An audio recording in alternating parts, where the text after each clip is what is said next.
Hello friends, welcome back to my channel. आज का हमारा टॉपिक है कम्युनिकेशन। आज हम इसका इंट्रोडक्शन पढ़ने वाले हैं। आप सबसे पहले जान लेते हैं कम्युनिकेशन होता क्या है। Communication is the process of exchanging ideas, information and emotion through various channels. यानी कि संप्रेषण और विचारों, सूचनाओं और भावनाओं को विभिन्न माध्यमों से आदान प्रदान करने की प्रक्रिया है।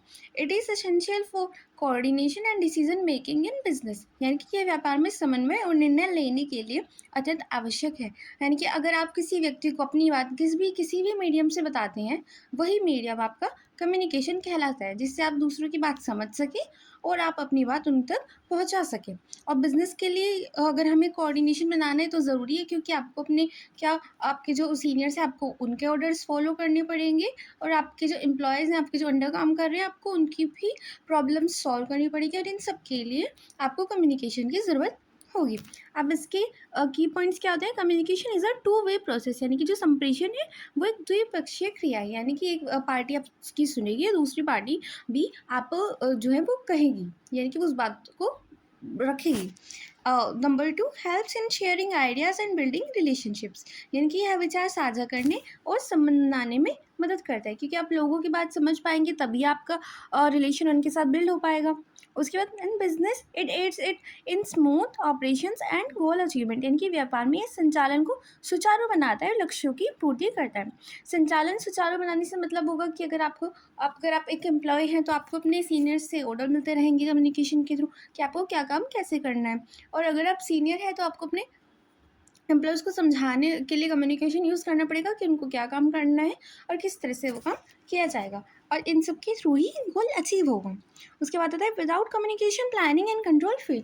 क्योंकि अगर आप किसी संप्रेषण ही नहीं करेंगे, अगर आप बातचीत ही नहीं करेंगे, आप बताएंगे ही नहीं लोगों को क्या कैसे किया जाना है, तो क्या हो गया, आपकी प्लानिंग और कंट्रोल फेल हो जाएगा, क्योंकि आप उनको समझा ही नहीं पाएंगे कैसे काम करना है बिना कम्युनिकेशन के। It improves team coordination and employee motivation. यानी कि टीम समन्वय और कर्मचारी प्रेरणा को बढ़ाता है, क्योंकि आप इससे बैलेंस कर पाएंगे। आप लोगों को जब बता रहे हैं कि आपको क्या काम कैसे किस टाइम करना है, तो उससे क्या होगा, आपके बीच में कोऑर्डिनेशन बना रहेगा। उसके बाद आता है टाइप्स ऑफ कम्युनिकेशन। यानी कि संप्रेषण के प्रकार क्या होते हैं। मेनली इसके दो टाइप्स होते हैं, वर्बल एंड नॉन वर्बल। यानी कि मौखिक और अमौखिक। Verbal communication involves the use of spoken or written words, while non-verbal communication includes facial expression, gesture, tone, posture, etc.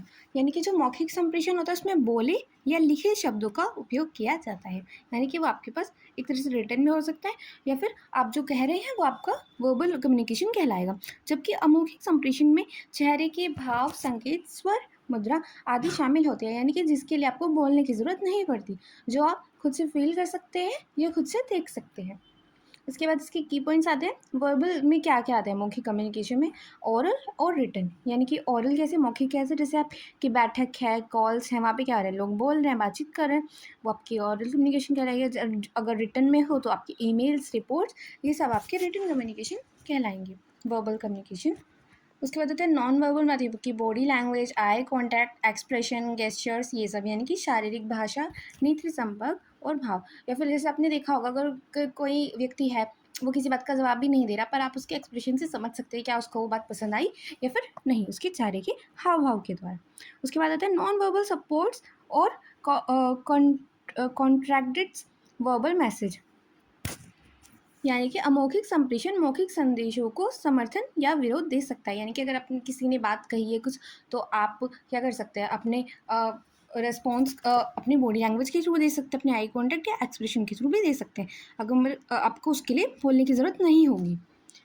उसके बाद आता है effective communication use both types. यानी कि जो प्रभावी संप्रेषक है वो दोनों प्रकार का उपयोग करते हैं। यानी कि वो बोलकर भी कर सकते हैं और अमौखिक तौर पर भी कर सकते हैं। Cross culture settings need attention to non verbal clues. यानी कि विभिन्न संस्कृतियों में अमौखिक संकेतों पर ध्यान देना आवश्यक होता है। इससे मतलब है कि हो सकता है आप किसी चीज़ के लिए आप अमौखिक तौर पर जो एक्सप्रेशन यूज़ करते हैं या फिर जो बॉडी लैंग्वेज यूज़ कर सकते हैं, या आपका जो गेस्चर है वो दूसरी संस्कृति, दूसरे कल्चर के अकॉर्डिंग अलग हो, वो आपका मीनिंग ना समझ पाए, तो यहाँ पर आपको ध्यान देना होता है। उसके बाद आता है डिफरेंट फॉर्म्स ऑफ कम्युनिकेशन। यानी कि संप्रेषण के विभिन्न रूप। Communication takes many forms: formal, informal, upward, downward, external, internal, horizontal among teams or departments. यानी कि संप्रेषण के कई रूप हो सकते हैं: औपचारिक या अनौपचारिक, ऊर्ध्वगामी या अधोगामी, आंतरिक या बाह्य, शक्ति रूपों से टीमों या विभागों में। अब फॉर्मल क्या होता है? यूज इन ऑफिशियल सेटिंग्स, यानी कि क्या होता है? आधिकारिक वातावरण में प्रयुक्त, यानी कि जिसके लिए आप फुली प्रिपेयर्ड रहते हैं और फुल रिस्पॉन्सिबिलिटी होती है आपकी, यानी कि जैसे कि आपके रिपोर्ट्स हो गए, मेमोज हो गए, यानी कि रिपोर्ट्स और ज्ञापन हो गए, उसके लिए आपकी फुल रिस्पॉन्सिबिलिटी रहती है। आप उसको अच्छी तरह से सोच समझ कर तैयार करते हैं, तब आप लोगों के सामने रखते हैं अपने ऑफिशियल्स, तो अपने ऑफिशियल तौर पर। उसके बाद आते हैं इनफॉर्मल, यानी कि आपके कैजुअल और फ्रेंडली, यानी कि जैसे आप आपस में अपने फ्रेंड्स के साथ बातचीत कर रहे हैं, किसी ग्रुप में आप नॉर्मली बातचीत कर रहे हैं, वो आपका जो फ्रेंडली आपका कम्युनिकेशन होगा वो आपका इनफॉर्मल कम्युनिकेशन कहलाएगा।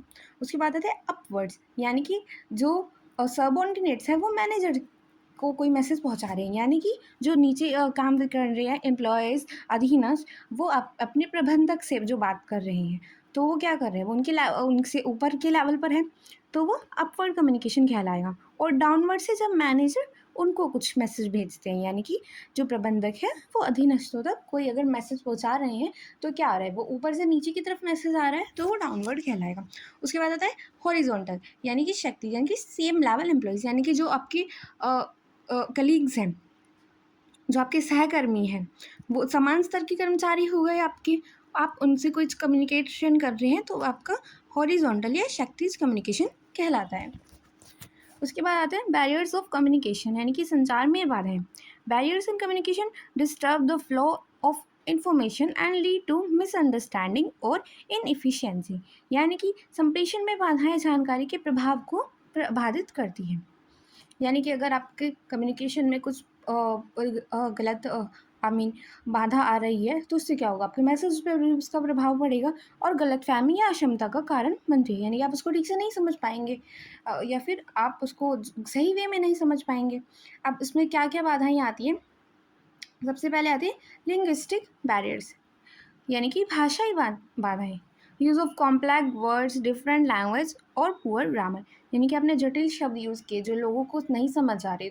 किसी व्यक्ति ने दूसरे व्यक्ति को मैसेज पहुंचाया, उसने इतने हैवी वर्ड्स यूज़ किए, इतने कॉम्प्लेक्स वर्ड कि उसको उनका मीनिंग ही नहीं पता ठीक से, तो वो नहीं समझ पाएगा। उसके बाद अगर उसकी लैंग्वेज अलग हुई, तब उसको समझने में प्रॉब्लम आएगी। और अगर आपकी जो ग्रामर है वो सही नहीं है, यानी कि आपने अपनी बात को सही तरह से नहीं कहा है, तो भी उस जो सामने वाला है हो सकता है उसको आपकी बात प्रॉपर्ली समझ ना आए। उसके बाद आते हैं साइकोलॉजिकल बैरियर्स, यानी कि मानसिक बाधाएं, यानी कि स्ट्रेस, लो सेल्फ स्टीम और इमोशनल कॉन्फ्लिक्ट, यानी कि तनाव, आत्मसंकोच या भावनात्मक संघर्ष, यानी कि हो सकता है कि आप वो भावनात्मक तौर पर कुछ अलग वे में सोच रहा हो और आपकी बात ना समझ पाई है, फिर आपने जब अपने मैसेज पर उन तक पहुँचाए हैं तो आपकी भावना कुछ हो रही हो, पर जिस टाइम उन्होंने वो रिसीव किया उनकी भावना कुछ हो रही हो, तो हो सकता है वहाँ पे समझने में दिक्कत हो सकती है। उसके बाद आते हैं इंटरपर्सनल बैरियर्स, यानी कि पारस्परिक बाधाएं, यानी कि lack of trust, ego clash और पर्सनल डिसलाइक, यानी कि विश्वास की कमी, अहम टकराव या व्यक्तिगत द्वेष, यानी कि आपके पहले से ही जो व्यक्ति आपका मैसेज पहुंचा रहा है या जिस तक आप पहुंचा रहे हैं आपके अच्छे रिलेशंस नहीं हैं, तो क्या होता है आप वहाँ पे अगर वो इंसान सही बात भी कह रहा है, आप उसकी बात को सही वे में नहीं ले पाते, तो ये भी क्या होती है? बैरियर आपके कम्युनिकेशन के अंतर्गत बन जाता है और आप क्या होते हैं उस मैसेज को सही वे में रिसीव नहीं कर पाते। उसके बाद आते हैं कल्चरल बैरियर्स, यानी कि सांस्कृतिक बाधाएं। अब difference in beliefs, gesture, customs और इटिक्यूटी, यानी कि मान्यताएं, इशारों, परंपराओं या शिष्टाचार में अंतर। अब लोगों के अलग अलग बिलीव्स होते हैं, अलग अलग भावनाएं होती है, किसी के लिए वो भी बात काफ़ी ज़्यादा वैल्यू रखती है भावनात्मक तौर पर, उनके बिलीव्स के तौर पर, मान्यता के तौर पर हो सकता है दूसरे व्यक्ति के लिए इतनी ना रखती हो। तो जो उनकी सांस्कृतिक बाधाएं हैं, जो उनकी संस्कृति अलग अलग है, वो भी उनके कम्युनिकेशन में बाधा बन सकती हैं। उसके बाद आते हैं फिजिकल बैरियर्स, यानी कि भौतिक बाधाएं, यानी कि नॉइज़, डिस्टेंस, फॉल्ट इक्विपमेंट और नेटवर्क इश्यूज़, यानी कि श्योर होगा आप लोगों की बात नहीं समझ पाएंगे, ज़्यादा दूरी होगी तो आप उनका मैसेज सही से रिसीव नहीं कर पाएंगे, आप जिस उपकरण को यूज़ कर रहे हैं वो इतना प्रॉपर ना हो, तब आप उनकी बात नहीं समझ पाएंगे। या फिर अगर आप किसी इंटरनेट मीडियम के थ्रू अगर आप उनसे कनेक्टेड हैं, अगर आपका नेटवर्क इशू अब बन रहा है वहाँ पे, तो आप उनकी बात सही से नहीं समझ पाएंगे। तो ये सब क्या होता है, हमारे बैरियर्स होते हैं जो हमारे कम्युनिकेशन को बाधित करते हैं। उसके बाद आता है ऑर्गेनाइजेशनल बैरियर्स, यानी कि संगठनात्मक बाधाएं, यानी कि रिजिड हिरार्की, पुअर स्ट्रक्चर और अनक्लियर रोल्स, यानी कि कठोर पदानुक्रम, कि आप बहुत ही ज़्यादा स्ट्रिक्टली फॉलो कर रहे हैं जो भी आपके पदानुक्रम है, यानी कि जो बड़े हैं आपके सीनियर्स हैं या फिर जो आपके अंडर काम कर रहे हैं, वहाँ पे आपको क्या हो रहा है, बहुत ही ज़्यादा उसको कठोरता से फॉलो किया जा रहा है कि आप उनको मैसेज पहुँचाने में ही आपको इतना डर लग जाएगा कि अगर आपको अपने सीनियर्स को मैसेज पहुँचाना है कि आप नहीं बता पाएंगे कुछ बात अगर आपको उनसे करनी है। उसके बाद पुअर स्ट्रक्चर्स, यानी कि कमज़ोर संरचना, यानी कि वहाँ पे कम्युनिकेशन का इतना अच्छा साधन ही नहीं है कि आप अपनी बात दूसरे व्यक्ति तक क्लियरली पहुँचा सकें। उसके बाद अनक्लियर रोल्स, यानी कि किसी की भूमिका ही स्पष्ट नहीं है कि किसको संदेश किस व्यक्ति को भेजना है, किसके द्वारा किसको भेजा जाएगा। तो वहाँ पे ये सब हमारे ऑर्गेनाइजेशनल बैरियर्स बन जाते हैं। उसके बाद आते हैं roles, effects and advantages of technology and business communication, यानी कि व्यावसायिक संप्रेषण में तकनीक की भूमिका, प्रभाव और लाभ। Modern tools like email, text message, video conferencing, social media have improved speed, reach and clarity in communication. यानी कि आधुनिक जो उपकरण है हमारे, जैसे ईमेल, उसके बाद आता है हमारा संदेश और वीडियो कॉन्फ्रेंसिंग, टेक्स्ट मैसेज, यानी कि आप मैसेज भेजते हैं जैसे लोगों को। सोशल मीडिया ने संप्रेषण की गति, पहुंच और स्पष्टता को बढ़ाया है, क्योंकि किसी व्यक्ति को अगर कोई मैसेज देना है तो वो क्या कर रहा है, वो टेक्स्ट मैसेज कर रहा है उस व्यक्ति को डायरेक्टली। तो उससे क्या होगा, जो बात उसने कही है वही बात उस तक पहुँचेगी, बहुत जल्दी पहुँचेगी और क्लियर पहुँचेगी। अब इसके मुख्य बिंदु क्या होते हैं। ईमेल क्या होता है, ईमेल कैसा होता है, fast, recordable, suitable for formal use, यानी कि तेज़ होता है, रिकॉर्ड योग्य होता है और औपचारिक उपयोग के लिए अच्छा रहता है, उपयुक्त रहता है। उसके बाद आते हैं इंस्टेंट मैसेजिंग, यानी कि जो हमारे त्वरित संदेश होते हैं, जैसे लोग अपने व्हाट्सअप पर, इंस्टाग्राम पर, स्नैपचैट पर लोगों को मैसेज करते हैं, वो क्या होता है, रियल टाइम होते हैं, यानी कि वास्तविक समय में, यानी कि अपने जब मैसेज किया वो दूसरे व्यक्ति को तभी मिल गया। और इन्फॉर्मल कम्युनिकेशन, यानी कि अनौपचारिक संवाद होता है, यानी कि जैसे आपका फ्रेंडली कम्युनिकेशन आप लोगों के बीच होता है। उसके बाद आती है वीडियो कॉन्फ्रेंसिंग, यानी कि आप वीडियो कॉल कर रहे हैं दूसरे व्यक्ति को। तो ये क्या होता है, cost effective meetings across locations, यानी कि विभिन्न स्थानों के बीच सस्ती बैठकें, क्योंकि आप क्या कर रहे हैं, कॉन्फ्रेंस के थ्रू आप लोगों से बैठे अपनी मीटिंग में जा सकते हैं, वहाँ पे आप देख सकते हैं कैसे चल रहा है, क्या चल रहा है, और आपको ट्रैवल नहीं करना पड़ेगा। तो आपकी जो है कॉस्ट इफेक्टिव मीटिंग आपकी वो हो जाएगी।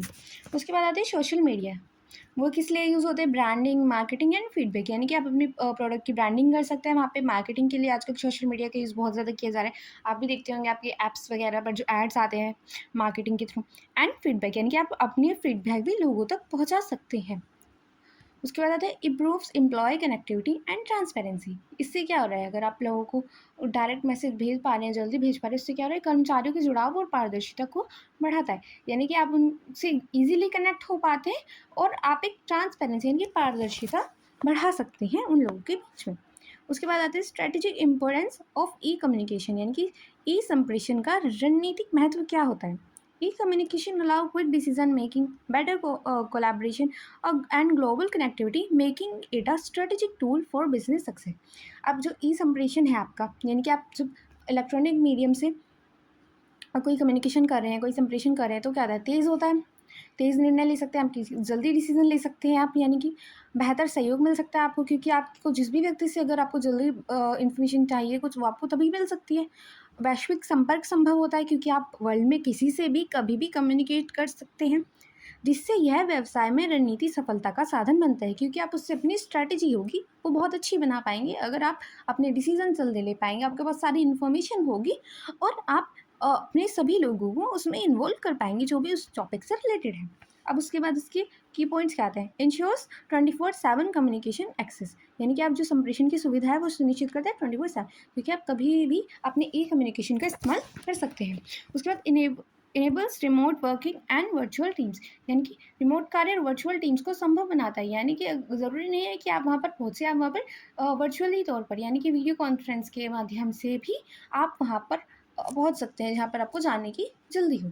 उसके बाद रिड्यूस कम्युनिकेशन कॉस्ट सिग्निफिकेंटली, यानी कि जबकि संप्रेषण लागत उसमें भारी कमी आ रही है, क्योंकि अगर आप अपने मैसेज पोस्ट के थ्रू या फिर किसी और वे में पहुँचा रहे हैं लोगों तक, उसके कंपैरिजन में अगर आप किसी को मैसेज कर रही हैं इलेक्ट्रॉनिक वे में, तो उससे आपकी जो लागत आती है वो बहुत कम आती है। उसके बाद सपोर्ट्स रियल टाइम कोलैबोरेशन, आप तभी की तभी वास्तविक समय में सहयोग को समर्थन देता है, क्योंकि आप तभी जब आपको कुछ पूछना है या फिर आपको कुछ बात करनी है, आप तभी उस व्यक्ति से बात कर सकते हैं। उसके बाद strengthens decision making and responsiveness, यानी कि निर्णय लेने और प्रतिक्रिया देने की क्षमता को मजबूत बनाता है, क्योंकि आपके पास सारी इन्फॉर्मेशन जल्दी आ रही है, आप जल्दी डिसीजन ले सकते हो और आप जल्दी कम्युनिकेट कर सकते हैं। तो उससे क्या हो रही है, आपकी डिसीजन मेकिंग बेटर बनेगी और आप लोगों से उनकी फीडबैक ले सकते हैं ईजिली। तो इससे क्या हो रही है, प्रतिक्रिया देने की क्षमता भी आपकी मजबूत हो जाती है। आई होप आपको आज का वीडियो अच्छा लगा हो। Thank you for watching.